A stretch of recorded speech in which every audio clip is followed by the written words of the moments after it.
Hello everyone, welcome to Git session 2. Git session 2 start చేసే ముందు అసలు మనం గిట్ సెషన్ 1 లో ఏం నేర్చుకున్నామో ఒకసారి చూద్దాం. గిట్ సెషన్ 1 లో మనం గిట్ ని DevOps end to end process లో ఎక్కడ యూస్ చేస్తారో డిస్కస్ చేసాం. అలాగే గిట్ సర్వర్ కి నార్మల్ సర్వర్ కి ఉన్న డిఫరెన్స్, అంటే గిట్ రిపోజిటరీకి నార్మల్ ఫోల్డర్ కి ఉన్న డిఫరెన్సెస్ క్లియర్ గా చూసాం.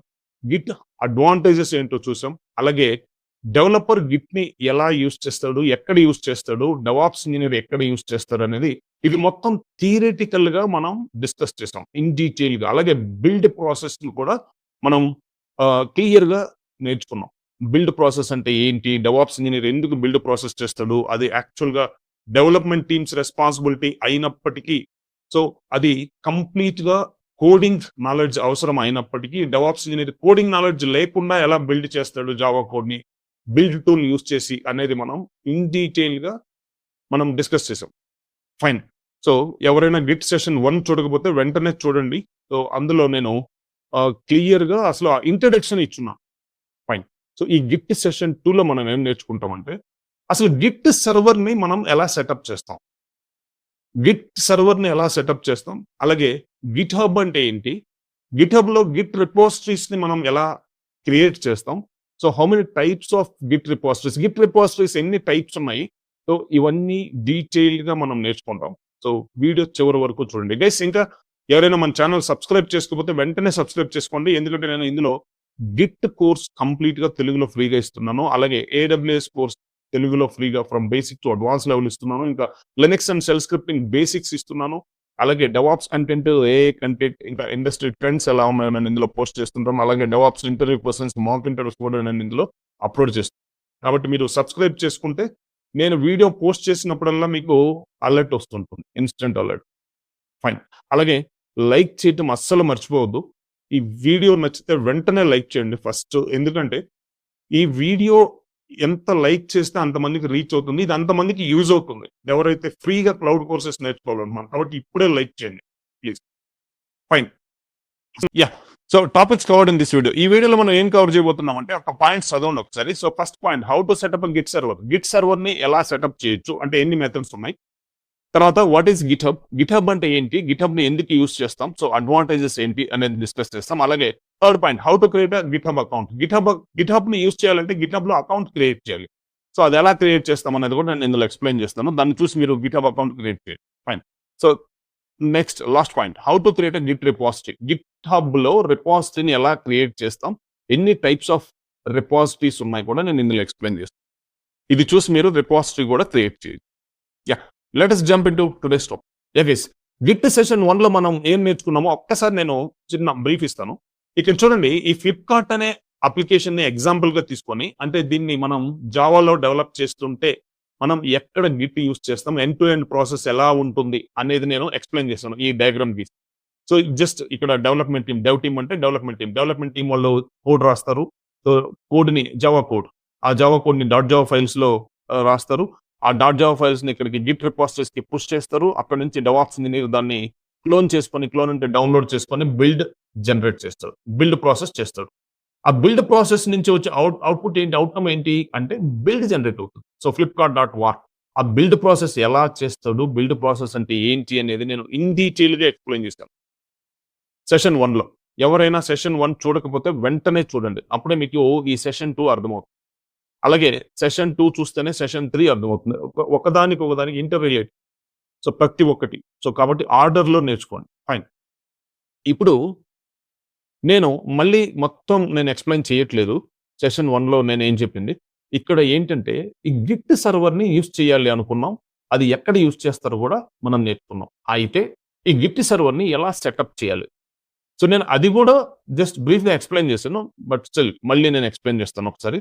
సో ఈ డయాగ్రామ్ అంతా ఎరేస్ చేసి ఈ పార్ట్ వరకు తీసుకుందాం. ఇప్పుడు డెవలప్మెంట్ టీమ్ వాళ్ళు తీసుకుందాం, తర్వాత గిట్ సర్వర్ ఇది తీసుకుందాం, తర్వాత డెవాప్స్ తీసుకుందాం. ఇదంతా వద్దు. So test environment, production environment, ఇదంతా జస్ట్ నేను ఎండ్ టు ఎండ్ ప్రాసెస్ అర్థం కావడానికి, గిట్ ని ఎక్కడ యూస్ చేస్తారో మీకు ఎక్స్ప్లెయిన్ చేయడానికి నేను ఇదంతా రాసాను, ఇదంతా డ్రా చేసి ఎక్స్ప్లెయిన్ చేస్తాను. బట్ ఇప్పుడైతే ఇది గిట్ సెషన్ కాబట్టి ఈ గిట్ ని ఎలాబొరేట్ చేస్తాను, Git topic. Fine. So Git ని ఎక్కడ యూస్ చేస్తారు చూడండి, డెవలప్మెంట్ టీమ్ వాళ్ళు కోడ్ రాస్తారు, దాన్ని ఈ గిట్ రిపాజిటరీస్ కి పుష్ చేస్తారు. అక్కడ నుంచి డెవాప్స్ ఇంజినీర్ దాన్ని క్లోన్ చేసుకొని బిల్డ్ చేస్తాడు. కాబట్టి ఇంతవరకు నేను ఎలాబరేట్ చేస్తాను ఈ టాపిక్. సో ఈ టాపిక్ నేను ఎలాబరేట్ చేస్తాను. సో మిగతా అంతా ఈ టెస్ట్ ఎన్విరాన్మెంట్, ప్రొడక్షన్ ఎన్విరాన్మెంట్ దీన్ని నేను ఇప్పుడు ఎక్స్ప్లెయిన్ చేయట్లేదు. జస్ట్ నేను end to end process explain చేస్తూ నేను ఇది డ్రా చేశాను. Test environment, production environment. Fine. So let me erase this. దీన్ని మొత్తం తీసేద్దాం. దీనికి కంటిన్యూషనే ఇది కాబట్టి అది చూడాలి అని చెప్తున్నాను. సెషన్ 1. ఫైన్. సో ఇది వచ్చి గిఫ్ట్ సెషన్ 2.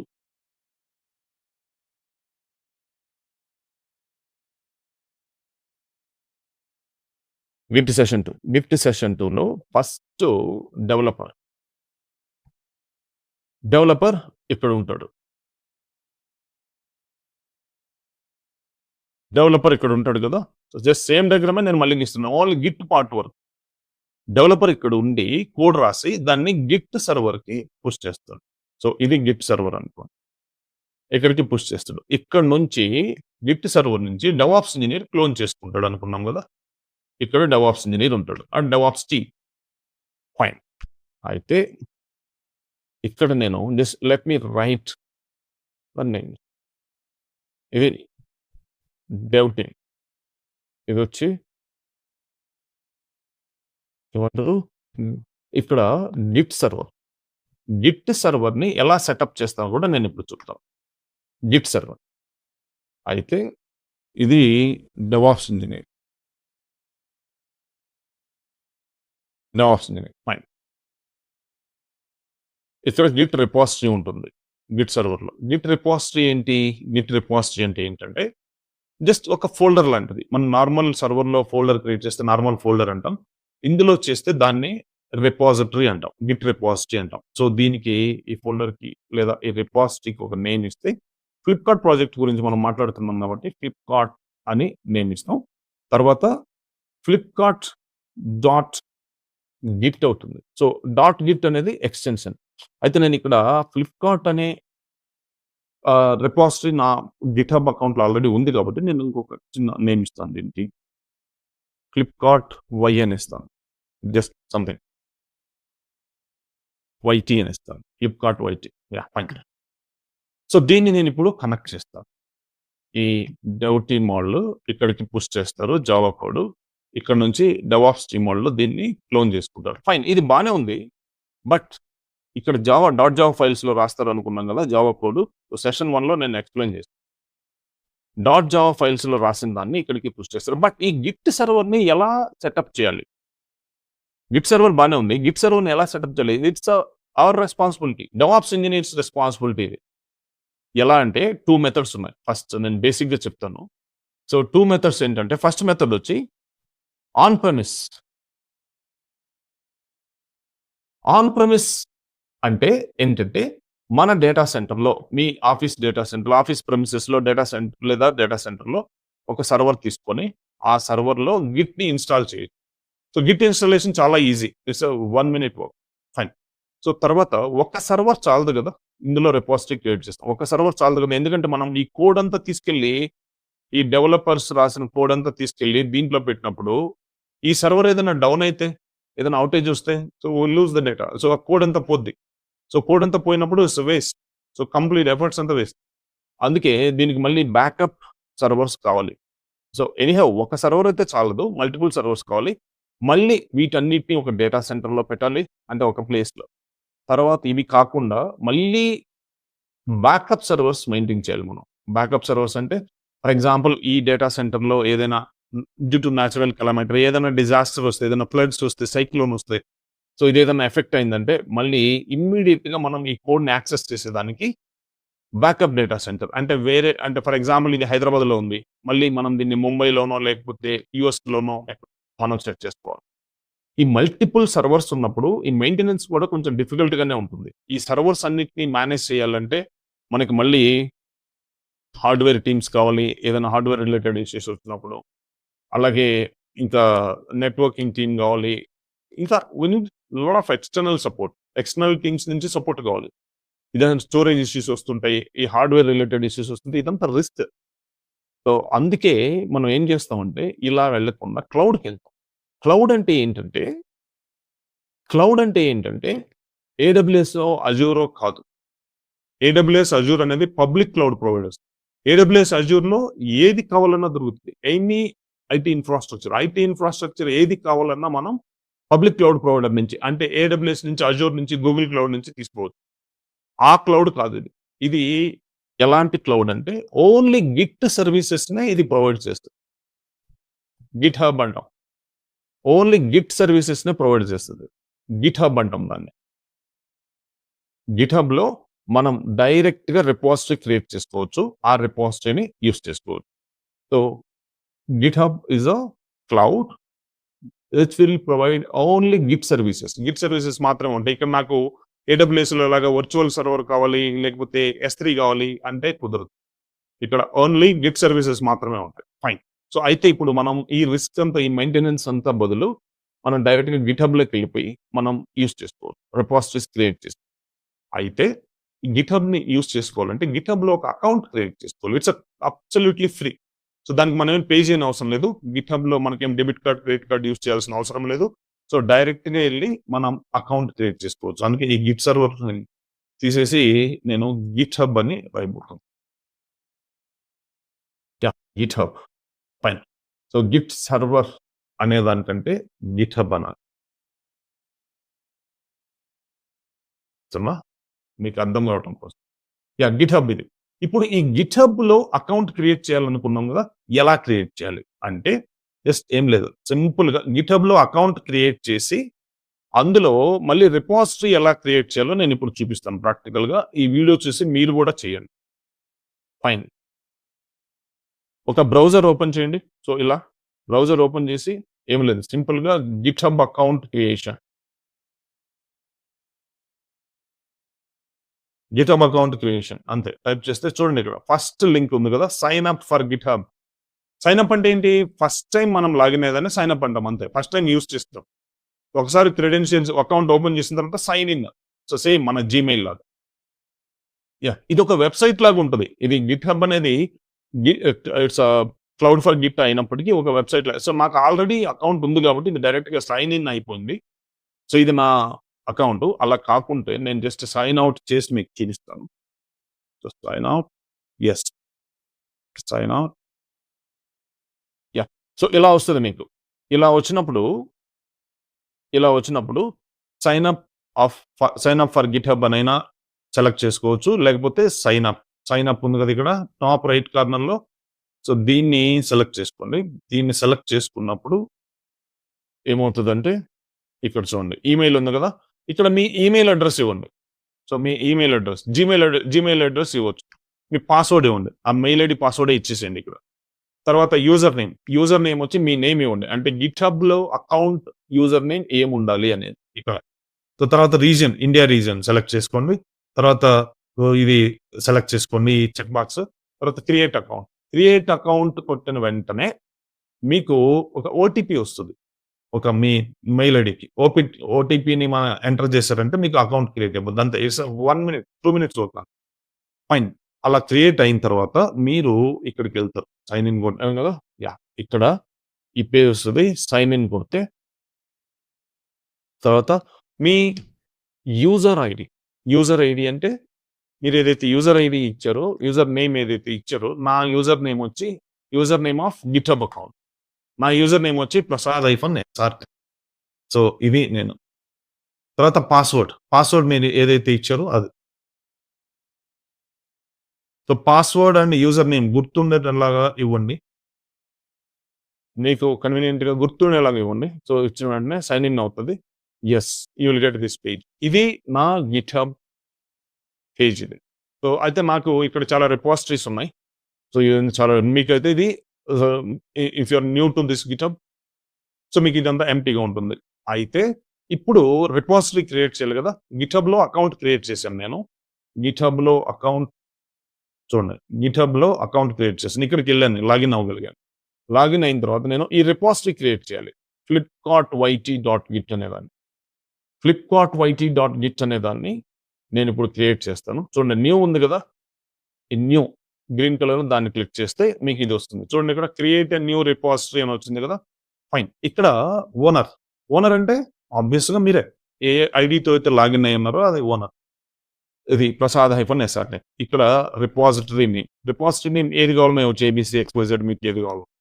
సో నాకు కన్వీనియంట్‌గా ఫ్లిప్‌కార్ట్ వైటీ ఇస్తాను. ఆల్రెడీ చూడండి ఫ్లిప్‌కార్ట్ ఆల్రెడీ ఉంటే ఆ నేమ్‌తో రిపాజిటరీ ఇలా వస్తది. Flipkart already exist in this account అంటే ఆల్రెడీ ఎగ్జిస్ట్ ఉందంట. అందుకే నేనేం చేస్తానంటే ఫ్లిప్‌కార్ట్ వైటీ అలాగే ఇంకేం అవసరం లేదు. ఫ్లిప్‌కార్ట్ వైటీ ఈజ్ అవైలబుల్ అంటే ఆ నేమ్ అవైలబుల్‌గా ఉందని. అవుట్ సైడ్ క్లిక్ చేయండి బాక్స్ అవుట్ సైడ్. ఫైన్. ఇప్పుడు డిస్క్రిప్షన్ కావాలంటే మీరు ఏదైనా ఎంచుకోవచ్చు. జస్ట్ ఫర్ ఫ్లిప్‌కార్ట్ ప్రాజెక్ట్ అని లేదంటే ఫర్ శాంపుల్ అని ఫర్ డెమో అని సంథింగ్ ఏదో. ఇక్కడ చూడండి ఈ కాన్ఫిగరేషన్ సెక్షన్‌లో చూస్ విజిబిలిటీ. ఇక్కడ 2 టైప్స్ ఆఫ్ రిపాజిటరీస్ ఉంటాయి. ఇక్కడ చూడండి public by default public select అయ్యి ఉంది ఇక్కడ. ఇక్కడ క్లిక్ చేశారంటే మీరు ప్రైవేట్ కూడా ఉంటుంది. What is the difference between public repository and private repository? Public రిపాజిటరీకి ప్రైవేట్ రిపాజిటరీకి డిఫరెన్స్ తెలియాలి. అదేంటంటే ఇక్కడ చూడండి ఒకసారి నేను చూపిస్తాను. ఇది పబ్లిక్ రిపాజిటరీ కనైతే ఏమవుతుందంటే ఈ యూఆర్ఎల్ మీరు ఎవరికైనా షేర్ చేస్తే ప్రతి రిపాజిటరీకి యూఆర్ఎల్ ఉంటుంది. With help of URL only we can clone. యూఆర్ఎల్తోనే మనం క్లోన్ చేసుకుంటాం. నేను చూపిస్తాను యూఆర్ఎల్ ఎలా ఉంటుందో. సో ఈ యూఆర్ఎల్ షేర్ చేసినప్పుడు ఎవరైనా క్లోన్ చేసుకోవచ్చు దీన్ని without your permission public repository అయితే. కానీ మళ్ళీ తిరిగి దాంట్లోకి ఏం చేంజెస్ చేయలేరు. దో ఇట్స్ పబ్లిక్ రిపాజిటరీ అయినప్పటికీ ఇందులో చేంజెస్ చేయలేరు. కానీ దీన్ని కంప్లీట్గా డౌన్లోడ్ చేసుకోవచ్చు, క్లోన్ చేసుకోవచ్చు. ఇందులో ఉన్న డేటాని వాళ్ళు తీసుకోవచ్చు. Fine. But if it is a private repository అయితే అసలు క్లోన్ చేసుకోలేరు, ఎలాగో దాంట్లో మళ్ళీ చేంజెస్ చేయలేరు. So until unless you give access, మీరు యాక్సెస్ ఇచ్చే వరకు దాన్ని ఏం చేయలేరు. సో ఇదే డిఫరెన్స్. అయితే మనం ఇప్పుడు పబ్లిక్ రిపాజిటరీ క్రియేట్ చేయాలా, ప్రైవేట్ రిపాజిటరీ క్రియేట్ చేయాలా అంటే పబ్లిక్ రిపాజిటరీనే క్రియేట్ చేసి మనం ప్రాక్టీస్ చేద్దాం. ఎందుకంటే public repositories free. Private repositories ఒక ప్రైవేట్ రిపాజిటరీ ఫ్రీగా ఇస్తాడు, తర్వాత నుంచి ఛార్జ్ చేస్తాడు. అసలు టోటల్గా ఈ గిట్హబ్కి ఎందుకు ఇంత పాపులారిటీ అంటే గిట్హబ్ అనేది open source. So it's free. ఇప్పుడు మీరు public repositories even paid services కూడా ఉంటాయి. But you can use public repositories for your practice. మన ప్రాక్టీస్ పర్పస్ కోసం పబ్లిక్ రిపాజిటరీస్ యూజ్ చేయొచ్చు. It's free, open source. Fine. అలాగే చాలా యూజర్ ఫ్రెండ్లీ. ఇప్పుడు నేను ఏం చేస్తానంటే ఒక్కసారి అందులో పబ్లిక్ రిపాజిటరీ ఉంది కదా, ఇది ఇలాగే ఉంచుతాను. Just click out side. So ఇవన్నీ తర్వాత చూద్దాం, గోయింగ్ ఫార్వర్డ్ 1 by 1. సో ఇది ఇప్పుడు అవసరం లేదు. క్రియేట్ రిపాజిటరీ ఉంది కదా, ఇక్కడ గ్రీన్ కలర్ బటన్, దీన్ని క్లిక్ చేస్తే మీకు రిపాజిటరీ క్రియేట్ అవుతుంది. రిపాజిటరీ క్రియేట్ అయింది. ఇక్కడ చూడండి పైన టాప్ లెఫ్ట్ కార్నర్ లో రిపాజిటరీ నేమ్ పక్కన మీ యూజర్ నేమ్ ఉంది, ఫాలోడ్ బై యూజర్ నేమ్. చూడండి ఇక్కడ ఇది యూఆర్ఎల్ చూడండి. https github.com prasad-SRT Flipkart YT.git ఉంది కదా. సో దీన్ని కాపీ చేసుకొని ఇక్కడ పక్కన కాపీ సింబల్ ఉంది కదా, దీన్ని క్లిక్ చేస్తే కాపీ అవుతుంది. ఇప్పుడు మనం ఇక్కడికి వెళ్ళి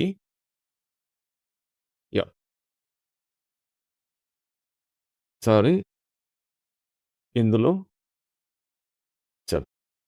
చూడండి ఇది మన యూఆర్ఎల్. ఇప్పుడు నేను చిన్న యూస్ కేసు చెప్తాను, మీకు అర్థం. ఇప్పుడు ఫర్ ఎగ్జాంపుల్ ప్రాజెక్ట్ వచ్చింది, ఫ్లిప్కార్ట్ ప్రాజెక్ట్. మనం ఫ్లిప్కార్ట్ ప్రాజెక్ట్ని ఎగ్జాంపుల్గా తీసుకుంటున్నాం కదా. సో డెవలపర్స్ కోడ్ రాస్తారు ఫ్లిప్కార్ట్కి, .java ఫైల్స్లో రాస్తారు. .java ఫైల్స్లో రాసిన కోడ్ని వాళ్ళు ఏం చేయాలి, వాళ్ళ దగ్గర పెట్టుకుంటే దాన్ని ఏం చేయలేరు కదా. వాళ్ళ ల్యాప్టాప్లో వాళ్ళ లోకల్ సర్వర్లో పెట్టుకుంటే వాళ్ళు దాన్ని డెవాప్స్ టీమ్కి షేర్ చేయాలి. ఎందుకు? బిల్డ్ చేయడానికి కోడ్ని కంపైల్ చేసి తర్వాత బిల్డ్ చేయడానికి. అది నిన్న సెషన్ 1లో మనం డీటెయిల్గా మాట్లాడుకున్నాం. సో అయితే ఇప్పుడు వాళ్ళకి షేర్ చేయడానికి ఈ రిపాజిటరీ కావాలి. డెవలప్మెంట్ టీం వాళ్ళు డెవాప్స్ టీమ్కి రిక్వెస్ట్ చేస్తారు ఈ రిపాజిటరీని క్రియేట్ చేయమని. ఎందుకంటే ఇది డెవాప్స్ టీమ్స్ రెస్పాన్సిబిలిటీ. అప్పుడు డెవాప్స్ టీం వాళ్ళు ఈ రిపాజిటరీ క్రియేట్ చేస్తారు. ఇప్పుడు మీరు చూసారు ఎలా క్రియేట్ చేయాలో రిపాజిటరీ. పబ్లిక్ చేసాను, ఇక్కడ రియల్ టైం ప్రాజెక్ట్స్లో ప్రైవేట్ రిపాజిటరీసే చేస్తాం. So we always use private repositories in real life project. Real life ప్రాజెక్ట్లో పబ్లిక్ రిపాజిటరీ ఎప్పుడు యూజ్ చేయం. బట్ డిఫరెన్స్ పెద్దగా ఉండదు. సో, ఈ బిల్డింగ్‌లో డిఫరెన్స్ ఉంటుంది. పర్ఫార్మెన్స్ ఎవ్రీథింగ్ సేమ్ ఉంటుంది. ఇప్పుడు డిఫరెన్స్ అంటే అదే ఇందాక చెప్పుకున్నాం కదా! పబ్లిక్ రిపాజిటరీ అయితే anybody can clone. Private repository can't be clone by anybody. ఎవరు క్లోన్ చేయలేరు. ఎవరు యూజ్ చేయలేరు private repository until unless you give act. Yeah! Fine. So, ఇప్పుడు ఈ డెవాప్స్ టీమ్ వాళ్ళు వీళ్ళకి ఈ యూఆర్ఎల్‌ని షేర్ చేస్తారు. ఏం లేదు యూఆర్ఎల్ గుర్తుపెట్టుకోవడానికి ఏం ట్రై చేయొద్దు. గోయింగ్ ఫార్వర్డ్ బై ప్రాక్టీస్ వచ్చేస్తది. ఎలా అంటే ఇక్కడ నుంచి చూడండి రివర్స్‌లో ఒకసారి చదవండి దీన్ని అర్థమైపోద్ది. రిపాజిటరీ నేమ్ ఏంటి? flipkartyt.git. సో, ఇది ఎక్కడుంది? prasad-sr-tech అనే గిట్‌హబ్ అకౌంట్‌లో ఉంది. మీ కేస్‌లో అయితే మీ అకౌంట్‌లో ఉంటుంది. మీ యూజర్ ఐడీ ఉంటుంది ఇక్కడ. సో, ఇది ఎక్కడుంది? github.comలో ఉంది అంతే. సో, ఇలా గుర్తుపెట్టుకుంటే ఈజీ. రివర్స్‌లో చదవండి. ఫైన్. సో, ఇలాగా మనం రిపాజిటరీస్‌ని క్రియేట్ చేస్తాం. దాన్ని యూఆర్ఎల్ యూజ్ చేసి ఇప్పుడు దీన్ని క్లోన్ చేస్తారు ఇక్కడి నుంచి. డెవాప్స్ టీమ్ వాళ్ళు ఏం చేస్తారు? డెవలప్‌మెంట్ టీమ్ వాళ్ళు ఏం చేస్తారు? డెవాప్స్ టీమ్ వాళ్ళేమో రిపాజిటరీని క్రియేట్ చేసి యూఆర్ఎల్‌ని వీళ్ళకి షేర్ చేస్తారు. ఇప్పుడు డెవలప్‌మెంట్ టీమ్ వాళ్ళు సో, ఈవెన్ కొన్నిసార్లు డెవలప్‌మెంట్ టీమ్ వాళ్ళు డైరెక్ట్‌గా కూడా క్రియేట్ చేసుకుంటారు repositories. So, that's not an issue. But నేను మామూలుగా ప్రాజెక్ట్స్‌లో ఈ డెవాప్స్ కల్చర్‌ని ఇంప్లిమెంట్ చేసేటప్పుడు ఈ ఫార్మాలిటీ గురించి చెప్తున్నాను అంతే. సో, డెవలప్‌మెంట్ టీమ్ వాళ్ళు కూడా క్రియేట్ చేసుకుంటారు చాలా సార్లు. ఇప్పుడు వీళ్ళు విత్ పర్మిషన్స్ ఉండాలి. చాలా అప్రూవల్స్ ఉండాలి దానికి. ఎందుకంటే రియల్ కోడ్ తీసుకెళ్ళి దాంట్లో పెడుతున్నారు వీళ్ళు. సో, ఇవన్నీ so, that's different story. Fine. ఇప్పుడు ఈ డెవలప్‌మెంట్ టీమ్ వాళ్ళు డెవలపర్స్ ఏం చేస్తారంటే ఈ ఎంప్టీ రిపాజిటరీని క్లోన్ చేసుకుంటారు. క్లోన్ చేసుకొని వాళ్ళ జావా ఫైల్స్‌ని అందులో పెట్టి దాన్ని పుష్ చేస్తారు. ఇది ఎలా చేస్తారనేది నెక్స్ట్ సెషన్‌లో చూద్దాం. సో, ఇది ఎలా క్లోన్ చేసుకుంటారు? కమాండ్స్ ఏంటి? అది బ్యాక్‌గ్రౌండ్‌లో ఎలా వర్క్ అవుతది? సో, ఇవన్నీ మనం నెక్స్ట్ సెషన్‌లో ప్రాక్టికల్‌గా చూద్దాం. ఇప్పటివరకైతే ఈ యూజ్ కేసెస్ మనం ఏదైతే మాట్లాడుకున్నామో ఇది అర్థం చేసుకోవడానికి ట్రై చేయండి. అలాగే ఏమన్నా డౌట్స్ ఉంటే కామెంట్ సెక్షన్‌లో నాకు కామెంట్ చేయండి.